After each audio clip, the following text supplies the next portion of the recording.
Assalomu alaykum, efirda xabarlarning kechki soni va uni sizlar bilan men Hurmatoy Nurmatova tanishtiraman. Avval bugungi dasturimizning qisqacha mazmuni bilan tanishib oling.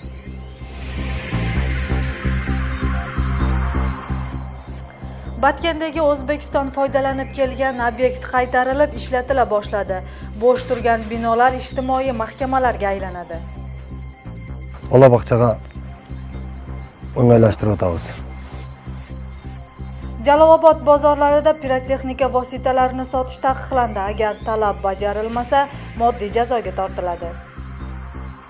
16 yoshga cheyinki o'spirimlarga sotilmaydi, andan jo'g'irib qana odamlarga sotiladi. Martdan boshlab biometrik ID kartalar berila boshlaydi. Bu esa saylov va referendumda bo'lgan nosozliklarni bartaraf qilish uchun amalga oshiriladi. Massalik turda buyursa, anam bu kemchilikdagi jo'yiladi. O'sh shahrida ayrim marshrut qatnovlari qisqardi. Liniyaning to'xtashiga ayrim yo'lovchilar qarshi chiqib meriyaga yig'ilishdi. Shaharga kelchi, ishga kelchilarga to'sqolduk bo'ldi. O'shda elektr energiyasi uchun hisob varaqalari o'rniga jarima qog'ozi kelib, mijozlarni xavotirga soldi. Agar kvitansiya yo'q qolgan bo'lsa, bizga kelib arz bilan qayrilsa.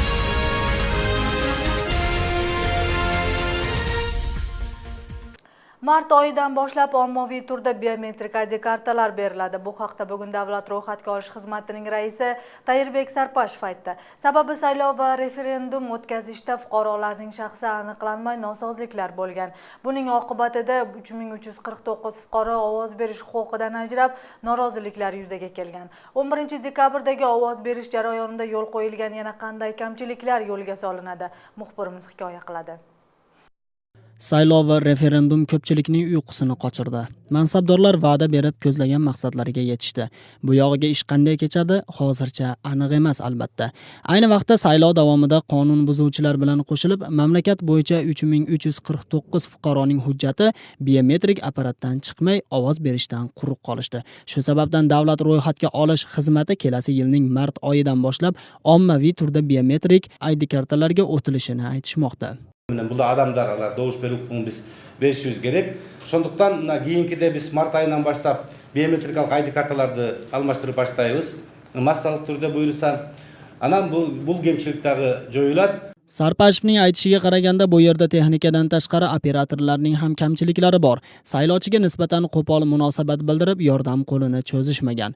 Kun sovuq bo'lib, odamning qon aylanishi o'zgarib, apparat to'g'ri ko'rsatkich bermagan. Shu sabab kelasi saylovlarda xizmat ko'rsatuvchi operatorlar o'rnini harbiy o'quv yurtida ta'lim olgan talabalar egallashi rejalashtirildi. Hech kim deyilmagan disiplinasi bor. Военлерді дағы, воен училищадан алауыз бі дегендағы идеялар болды. Бұл идея түрінде, потому что кейінгі шайлауда сөзсіз түрде партиялар емен операторларға дағы адамға. То есть компьютерлер жаңылбайды. Ойлайды отпай, компьютерлер ескі кен, компьютерлер жаңы. Бүт бар жаңы. Кечере сатып келді жаңа камераларды. Сапатында да кеп жоқ. Кеп операторларды, ана бізде бүдемі қой, егерде операторларды анғандай сатып алып атса демек Adamdadır. Birinin klastaşı, birinin inisi. Mamlakat miqyosida saylov kuni 9000 maxsus o'qituvdan o'tgan operatorlar ishlashgan. Ular orasida bir partiya nomiga targ'ibot ishini yurgizib, qonunga qarshi harakatlanganlar Davlat ro'yxatga olish xizmati tarafidan sezib qolindi. Помещение вне голосования deb qo'ydi. O'sha yerlarda shaylaganda ақшақалдардың үйіне барып шайлап атқанда ошолорго үгүттөгөн учурлар болду. Биз 7 операторду алып, аларды жумуштан кетирип, алардын ордуна жаңы башка операторларды алмаштырдык. Ал эми шайлоо күнү дагы болду, айрым учурлар. Биз дагы да болсо тактап атабыз. Компьютердин өзүнүн эски тутуму бар. Кайсы оператор атайын туура эмес компьютерге тапшырма берип атканы, алар боюнча анализдеп биз дагы тиешелүү чараларды көрөбүз. Saylov yurishi Chuy oblastining Ivanovka qishlog'ida 2 soatga to'xtatilgan. Sababi apparat buzilib, fuqarolar soatlab kutishga majbur bo'lishgan. Bu kabi holat Jalolobod oblastida ham ro'yxatga olinib, 2125 hamda 2391 uchastkalarga qo'shimcha jihozlar berilgan. Bu orada tartibsizlik boshlanib, ayrimlar ovoz berishdan bosh tortishgan. Keltirilgan kamchilik uchun mas'ul odamlar jazolarini olishi kerakligini haqiqatchi Tursunbek Aqun bildirdi. Муну ГРЭС ошол азыркы ошо ким жооп берген органдар караш керек да. Бул боюнча тиешелүү жетекчилер да анткени адамдардын укугу тебеленди. 2 саат келип туруп кетип калды. Өзү баягы добуш бере алган жок. Ошол жетекчилер да тиешелүү мыйзамдык жазасын алыш керек. Кызматтан кетеби, же бир сөгүш алабы? Buning ortida bu kabi xatoliklar qayta takrorlanmaydi degan ishonch bor xolos. Ayrimlarga o'rnak, dars bo'lib, mas'uliyat kuchayadi deydi haqiqatchi. Bungacha apparatlarning buzilgani, fuqarolarning ovoz bermay qolishlari kuzatilib, choralar ko'rilmagan. Endilikda ham bu ish qaytalanib, odamlarning huquqlari buzilmoqda. Rahimjon Alijonov, Jenbek Sag'inaliyev, Intimaq, Bishkek. Qirg'iziston hukumati joriy yilning aprel oyida O'zbekiston foydalanib kelgan 12 obyektni to'liq holda xususiylashtirib olgan. Ulardan biri Qadamjo'ra rayonining Qaytmas qishlog'ida joylashgan. Hozirgi vaqtda 6 binodan iborat bo'sh obyektni ishlatish harakatlari ko'rila boshladi. Avval idorasi yo'q qishloq hukumati bir binoni egallasa, kelasi yili 100 o'rinli bolalar bog'chasini ishga tushirishni rejalashtirmoqda. Shuningdek, madaniyat uyi ham bo'sh turgan binolarning biriga joylashadi. O'zbekiston qaytargan obyekt to'g'risida navbatdagi lavhada tanishasiz. Qaytmasliklar bir necha yillardan buyon chegaradagi qishloq degan maqom ololmay sarson bo'lishmoqda. Chunki bunday maqom berilsa, bolalar bog'chasi, madaniyat uyi va maktab kabi ijtimoiy muassasalarni qurishga to'g'ri keladi. Endi esa shusiz ham masala ijobiy hal etildi. Aniqroq aytganda, Qirg'iziston hukumatining qaroriga ko'ra, O'zbekistonga qarashli bo'lib kelgan qishloqdagi 6 bino davlat qaramog'iga o'tdi. Hozir ularni bolalar bog'chasi bilan madaniyat uyiga aylantirish harakatlari ko'rila boshladi. O'shanchun ушул жерди биз келечекте баягы эми шартка жараса ыңгайлаштырылган клубка биз пландаштырдык. Ушул жерди оң тарабын сахна куруп, андан кийин бул жактарын баягы көрүүчү зал, кийин наркы биз ич жагынан көрсөтпөйбүз, наркы эшикти атайын курганбыз, баягы жаштар борборунан. Bo'sh qolgan binolarning biri qishloq hukumatining idorasiga aylandi. Bungacha tor hamda majlislar xonasi ham yo'q edi. Qolgan 3 imorat ta'mirlanib, keyingi yili foydalanishga topshiriladi. Hozir yoshlar uchun suhbat markazi, qishloq klubi va 100 o'rinli bolalar bog'chasini ishga tushirishga homiylar topilib, ish jadallab qoldi. Bunday obyektlerden bizde köp 4-5 var. Bu boş жаткандыгына байланыштуу biz bunu özдөштүрүп, кайтадан баяндай реконструкция кылып, азыр бала бакчага ыңгайлаштырып атабыз. Bungacha qishloqda chegarani aniqlash ishlari kechga qolib, qo'shni o'lka 2005-yilgacha Qirg'iz qishloq hududidagi mahkamalarni rasmiy ishlatib turgan. O'shandan buyon qarovsiz qolgan binolarni Qirg'iziston qaramog'iga o'tkazish harakatlari olib boriladi. Natijada qurilish ashyolari saqlangan ombor, og'ir texnikalar to'xtaydigan joy qatori foydalanilgan obyekt qishloq balansiga to'liq o'tdi. Эми азырынча кошуналар деле туура түшүндү окшойт эми бул мамлекеттик деңгээлде келишимди биз энди анык билбейбиз. Эч жактан коңшулар тараптан, башка жактан эч кандай каршылыктар, башкалар болгон жок. Биз ошол кабыл алып. Eslatib o'tsak, Qirg'iziston hukumatining O'zbekiston foydalanib kelgan 12 obyektini xususiylashtirib olish qarori Aqsa tumanidagi Qirg'iziston-O'zbekiston chegarasidagi kelishmovchiliklardan so'ng bo'lmoqda. Biroq hukumat ungacha chegaradosh hududdagi O'zbekiston foydalangan bir qator mulklarni qaytarib olishni boshlaganini bildirgan. Bugun Japalaqning 100 ga yaqin yashovchisi O'sh meriyasiga norozilik bildirib chiqishdi. Sababi qishloq hukumatidagi aholini tashigan 139-marshrut qatnovi 29-noyabrdan to'xtatilgan. Bunga rozi bo'lmagan yashovchilar marshrut qatnovini qayta ishga tushirishsin degan talab bilan chiqishdi. O'sh shahar yashovchilarini tashish agentligi yangi olib kelingan avtobuslar Japalaqqa ham ajratilgan degan ma'lumotni berishdi. Mavzuni muxbirimiz davom ettiradi. Bugun Japalaq hududining 100 ga yaqin fuqarolari shahar meriyasi oldida yig'ilishdi. Bular Japalaqdan talabalar shaharchasigacha yo'lovchilar tashib kelgan 139-yo'nalish qatnovi to'xtatilishi bo'yicha norozi. Qishloq hudud bo'yicha hozir 128-raqamdagi marshrutlar qatnaydi. Biroq 30 ming xalqi bor hududga bitta yo'nalishdagi marshrut kamlik qilishini bildirishdi. Qari qartan shaharga kelchi, ishga kelchilarga to'sqolduk bo'ldi. Bir marshrut men kelib ketyaptilar. Ana shaharga barib, keyingi marshrutga chiqish uchun vaqt ketadi. O'shani soqdan kech qolib, ko'yga ijara to'xtatdi. Shahar meriyasidan tashkil topgan 6 komissiya tarkibi mazkur yo'nalishni to'xtatish bo'yicha 29-noyabr kuni qarorga qo'l qo'ygan. O'shandan buyon haydovchilar o'z ishlarini to'xtatishdi. Bu tufayli talabalar o'qishga borishga qiynalishayotgan bo'lsa, haydovchilarni marshrut sotib olish uchun olishgan kreditlarni to'lash bo'yicha g'am bosmoqda. Masalan, Baxtibek Sartajevning bankdan olgan kreditini uzishga boshqa tomondan kirim yo'li yo'q. Bizning qatlamda javob qo'ysa, men kreditim qancha javob bilmayman. Bular menga javob berishmaydi men kreditlarimni. Shahar meriyasi avtotiqinlarni ozaytirish maqsadida 139, 133, 154 marshrut yo'nalishlari to'xtatilganini xabar qildi. Yo'lovchilarni tashish agentligi ma'lumotiga ko'ra 139-raqamdagi yo'nalish bundan 2 yil avval 128-qatnovdagi marshrutdan noqonuniy ajralib chiqqan. Marshrutlar qisqartirilishi shularga bog'liq. Shu bilan bir qatorda ularning o'rniga avtobuslar ishga tushishi kutilmoqda. Biroq bunga fuqarolar rozi bo'lishmadi. Taşkonlikler barıp atat, bütün o şarkı verip koygan. Olur kalıp toңup kalsam ne olur? Azı biri eğimi olup, bir jakşına olup 39'du koşup kattap atkanda bunu antıp joyulup atar. Özü de bir yıl işledi, bir yılga çeydi. Meni atıp Kanıbek. Kanıbek, bundan kılaylık sizden azırkı sözünüzü düşündük. Жазыңыздар, mağa berinizler, biz qaraylık, mıyzam şekilde qarab çeşip vereylik. Japaloq qishloq hududi fuqarolari qatnovini qayta ishga oshirish bo'yicha agentlikka ariza tashlab ketishdi. Mahkama yetakchisi ertadan boshlab muammo yaratgan bu masalani tekshirishni boshlayman deb va'da berdi. Rahimjon Alijonov, Zayir Abdukerimov, Intimaq. Elektr energiyasidan qarzi borlarga tekshiruvchilar hisob kvitantsiyalarini bermay turib, akt tuzib qo'shimcha mablag' to'lashga majbur qilishmoqda. Bu haqda bizning kanalga O'sh shahrining yashovchisi aytib murojaat qildi. Ular shahar elektr energiyasini sotish idorasida ishlagan tekshiruvchilar o'z ishlarini to'liq bajarmay, asossiz mablag' yig'ishayotganini aytishdi. Bunga tegishli xizmat vakillari qanday javob berdi? Muxbirimiz bayon qiladi. Bizga 3 oydan beri bunday kvitansiya kelmay, akt kelib жатат. Bu xonadonga so'nggi 3 oydan buyon elektr energiyasi uchun hisob ko'rsatilgan varaqcha kelmagan. Uning o'rniga 3 marta ketma-ket jarima qog'ozi kelgan. Bundagi yashovchilar bo'lsa har oy davomida ogohlantirishsiz kelgan akt sabab 250 so'mdan jarima to'lab kelishmoqda. Birinchi akt yozib ketib, svetimizni o'chirib ketadi.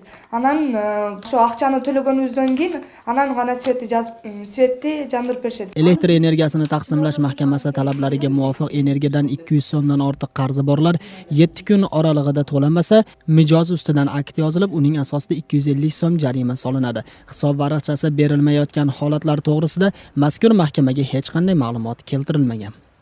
Эгерде квитанциясы жок калган болсо, bizga kelib arz bilan qayrilsa, biz o'sha kontrolyor chaqirib, surishtirib, o'sha kvitansiyalarning barini taqtab qo'lina beramiz. Hisob varaqchasidan tashqari tekshiruvchilarning ish faoliyatidan norozi bo'lgan holatlar ham uchragan. Raimjanov hamda O'sh rayonining ko'p qavatli uylari yashovchilari tekshiruvchilar energiya haqqini o'zlari talab qilayotgan vaqtlar bo'lyapti deyshmoqda. Qonunga ko'ra energiya haqqi maxsus kassalarga to'lanishi kerak. Yo'q. U kvitansiya men bir marta 250 so'm to'ladim. Kvitansiya berishmadi menga. Bergan yo'q. 250 so'm kvitansiyani bergan yo'q. Shuningdek, tekshiruvchilar hisob varaqchasini mijozga yetkazib berishgagina mas'ul. Pul yig'ib yurishi asossiz sanaladi. Эгерде kontrolyor chaqirib, nol жерден alib, abonentlar to'lay olmay qolib, bir to'layotgan desa, barib o'sha yerdan kassa apparatdan kvitansiya qirib beradi, aqchani o'sha yerdan toptab kelishadi. O shahar elektr energiyasini taqsimlash mahkamasiga qarashli 100 mingdan ortiq mijozlar bor. Bunda har bir ko'p qavatli binoga bittadan tekshiruvchi tayinlangan. Ularning asossiz harakatlarini sezganlar bo'lsa, mazkur mahkamaga ariza yo'li bilan murojaat qilishlari mumkin. Shunda tekshiruvchi qonun chegarasida javobgarlikka tortiladi. Rahimjon Alijonov, Zayir Abdukerimov, Intimaq. Jalolobod shahrining bozorlarida yangi yil pirotexnika vositalarini sotish taqiqlandi. Feerverklar maxsus do'konlarda ruxsat asosida sotiladi. Bunday ishlar shaharning xavfsizlikni saqlash va yong'inni oldini olish maqsadida amalga oshirildi. Jalolobod meriyasining buyrug'iga ko'ra 16 yoshgacha bo'lgan bolalarga pirotexnika vositalarini sotishga ruxsat yo'q. Agar talab bajarilmasa, moddiy jazoga tortiladi.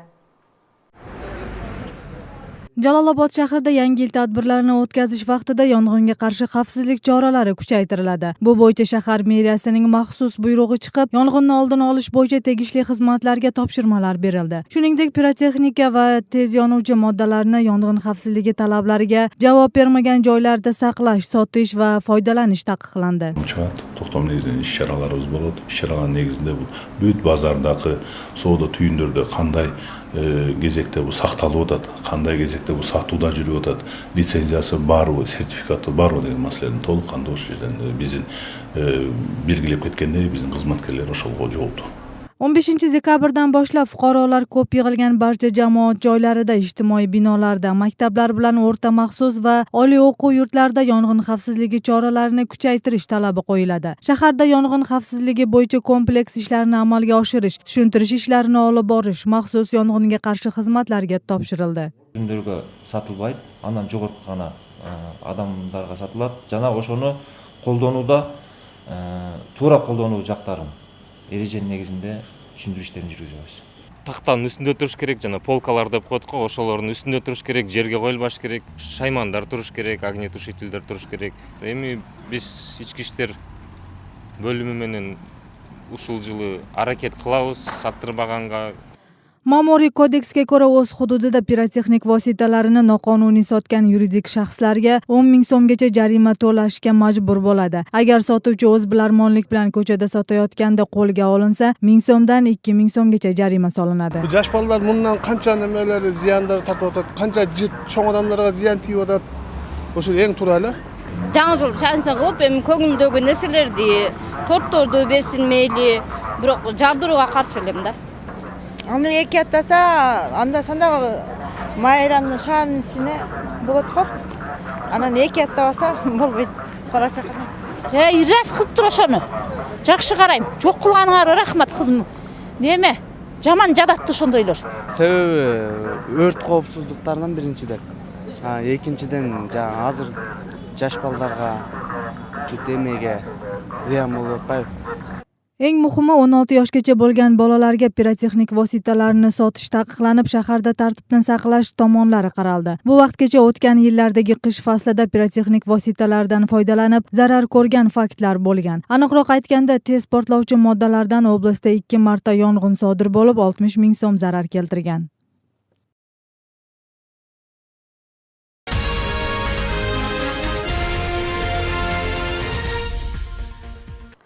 Dasturimizni dunyoda bo'layotgan muhim voqealar bilan davom ettiramiz. Shvetsariyada 57 kilometr uzunlikdagi dunyodagi eng uzun tunnel ochildi. Ushbu temir yo'l tunnelida dastlabki qatnov 500 dan ortiq yo'lovchini Tsyurixdan Luganoga olib o'tdi. Ular orasida taklif qilingan mehmonlar va sayohat chiptalarini unutib qolganlar ham bor. Shvetsariyada dunyodagi eng uzun temir yo'l tunneli ochildi. 500 yo'lovchi Tsyurixdan sayohatga chiqishdi. Ularning orasida taklif qilingan mehmonlar va sayohat chiptasini unutib qolganlar ham bor. Бул үчүн биз 3 жыл даярдандык. Жыйынтыгында пландагыдан да жакшы кылууга аракет жасадык. Gotthard tunneli San-Gotthard dovoni orqali o'tib, Alp tog'lari orqali temir yo'l qatnovini yo'lga qo'ydi. Yangi tunnelning uzunligi 57 kilometrni tashkil qiladi. Gotthard өзгөчө ашуу. Мындагы алгачкы каттамга кошулуп калганыма абдан кубанып жатам. Тирюхадан Лугангого 2 саатта жетип баруу бул айтып өткүз керемет нерсе. Мен ушул тарыхый окуянын бир бөлүгүнө кошулууну абдан самадым эле. Баары орундалды. Alp tog'i ostida tunnel qurish g'oyasi ilk bor 1993-yili ilgari surilgan bo'lib, 2001-yildan boshlab qurila boshlagan. Bunga 3500 dan ortiq mutaxassislar jalb qilinib, ularning orasida muhandis hamda geologlar ham bor. Fransiyada inkassator mashina to'naldi. Unda 70 kilogramm oltin o'g'irlashgan. Hozirda jinoyatchilarni qidirish ishlari boshlanib, militsiya kuchaytirilgan tartibda ish olib bormoqda. Voqea Parijda sodir bo'lib, inkassator mashinaga yo'lda hujum qilishgan. Mashinadagi nazoratchilar omon qolishgan. Fransiyada inkassator avtomashinasiga hujum qilgan jinoyatchilarni qidirish davom etmoqda. Ular bahosi 2,5 million yevro bo'lgan 70 kilogramm oltinni o'g'irlab ketishgan. Parijda qurollangan guruh tomonidan inkassator avtomashinasiga hujum uyushtirilgani qayd etildi. Jinoyatchilar oltinni olib, 2 soqchini furgonga qamab, qaroqchilikda foydalanilgan 4 avtomashinani esa yoqib yuborish yo'li orqali jinoiy izni yashirishgan. Азыр бизде болгону күйүп кеткен унаалар гана бар. Жалындаган өрт күзөтчүлөр камалып турган фургонду каптап кетүүсүнө аз калды. Унааларды эмнеге өрттөп салышканы азыр белгисиз. Voqea sodir bo'lgan joyga yetib kelgan politsiya inkassator avtomashinasiga qamab qo'yilgan soqchilarni chiqarib olishdi. Oltinni o'marib ketgan jinoyatchilarni izlash ishlari esa davom etmoqda. Tojikistonning Somon Air aviakompaniyasi uchuvchilari va muhandislarining kvalifikatsiyasini oshirish maqsadida amerikalik Delta Global Service kompaniyasi bilan shartnoma tuzdi. Endi Tojikiston uchuvchilari avia tashuvlar tarmog'idagi jahon liderlarini tayyorlash standartlari bo'yicha o'qishadi. 24 tojik uchuvchisi AQShda maxsus tayyorgarlikdan o'tishdi. Ularga Delta aviakompaniyasining 15 yillik tajribaga ega bo'lgan muhandislari dars berishdi. Somon Airning rahbariyati fikrlariga ko'ra muvaffaqiyatga erishish uchun tajribalilardan o'rganish kerak bo'lganligi sababli hamkor qatori amerikalik kompaniya tanlagan.